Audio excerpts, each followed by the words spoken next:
करते हैं, क्योंकि जो भी उठता है और पानी का ज़रूरत है, और हम सरियाब वालों को तो पानी की अशद ज़रूरत है कोयटा में रहते हुए। जैसे हमारे दोस्तों ने कहा कि कोयटा 9 हल्का हो गया है, तो उसमें 3 हल्के ऐसे हैं कि वो मेरा ख्याल महरूमियों का एक गढ़ है। इसमें PB30 जिस हल्के से मैं मुंतखब हुआ हूँ, तो उसमें पहले एतवार में PSDP क्या कि बलूचिस्तान गवर्नमेंट ने 1 इंच भी वहाँ नहीं रखा है। तो मैं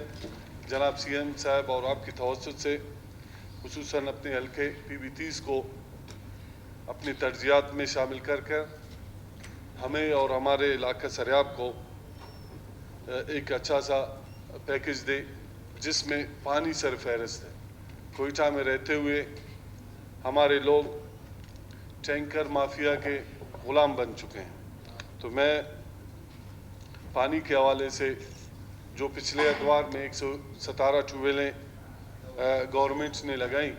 उनमें अनएक्टिव है 117 ट्यूबवेल अनएक्टिव है। अगर उसको दोबारा एक्टिव करके लोगों को पानी मुयसर किया जा सकता है। दश्त में जो ट्यूबवेलें लगाई हुई हैं, उनका पानी भी जो रिजर्वायर अंडर कंस्ट्रक्शन है, उनको आप उनके लिए फ़ंड मखसूस करके हमें और हमारे कोयटा के आवाम को पानी मुयसर किया जाए। इसके अलावा मैन सरियाब रोड का मसला, जिसको तोसी देने की जो पिछले एतवार में बातें हुई, तो हमारे लोग और खुसूसन सरियाब के लोग अभी तक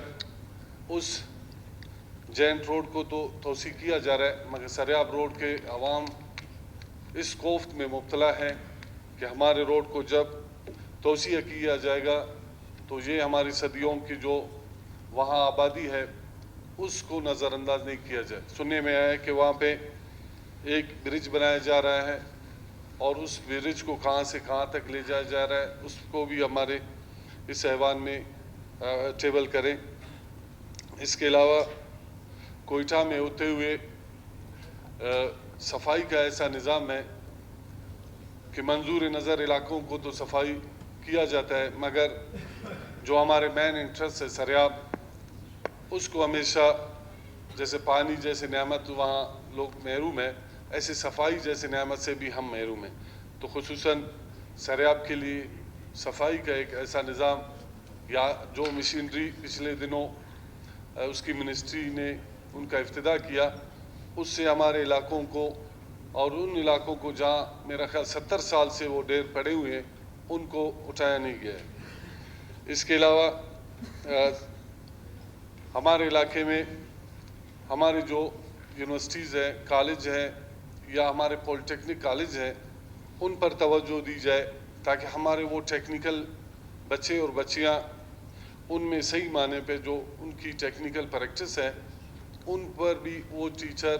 जिनकी हाज़िरी कम है या हमारे डिग्री कॉलेज हैं उसमें भी हमारे टीचर ना होने के बराबर है, वहाँ खेल के मैदान नहीं है और वहाँ पे हमें इंडोर गेम्स और उसके लिए जो डिग्री कॉलेज का ग्राउंड है उसको ग्रास किया जाए। तो मैं तमाम दोस्तों का शुक्रिया अदा करता हूँ जिन्होंने PSDP पर बात की। तो आने वाले दौर में, इससे पहले PB30 में मेरा ख्याल PSDP के उसमें सफ़ात में शामिल नहीं था, इस दफ़ा मेरा ख्याल उसको शामिल किया जाए। तो मैं इन अल्फाज के साथ आप सब दोस्तों का शुक्रिया। मेरा कहने का मतलब ये कि काफ़ी अरसे से एक तरह रूटीन के मुताबिक स्कीमें आ रही हैं उसमें, और अब जब इलाके में जाके हम देखते हैं तो उसी तरह इलाका सेम टू सेम उसी तरह इलाका है, ना रोडें बनी है, ना सेवरेज के ऊपर काम हुआ है, ना स्ट्रीट लाइट के ऊपर काम हुआ है। और स्कीमें हर दफ़ा मैंने जब टैली की है तो उसमें बिल्कुल रूटीन के मुताबिक स्कीमें डली हैं और वही स्कीमें दोबारा पास हुई हैं, मगर साइड पे जब आप जाके देखें तो कुछ नज़र नहीं आता। तो मेरी जनाब स्पीकर आपसे गुजारिश है कि पुरानी स्कीमों के ऊपर आप एक, और CM साहब से भी, कि एक कमेटी बनाई जाए ताकि तहकीकात हो इसके ऊपर कि ये हमारे इलाके के लोग, हमारे दोस्तों के, हमारे कोयटा के शहर के ये पैसे कहाँ खर्च हुए गए हैं। और दूसरी बात ये कि बजट के हवाले से ہمارے اب 9 حلقے ہو چکے ہیں تو ہمیں پی ایس ڈی پی میں 9 حلقوں کے حساب سے نمائندگی ملنی چاہیے، 9 حلقوں کے حساب سے نمائندگی ملنی چاہیے تاکہ ہم دوبارہ سے فرسٹ ڈے سے جیسے انسان آتا ہے اور اپنی اسکیم پیش کرتا ہے تو ہم فرسٹ ڈے سے اپنی نئی اسکیمیں دینا چاہتے ہیں جناب اسپیکر، مہربانی۔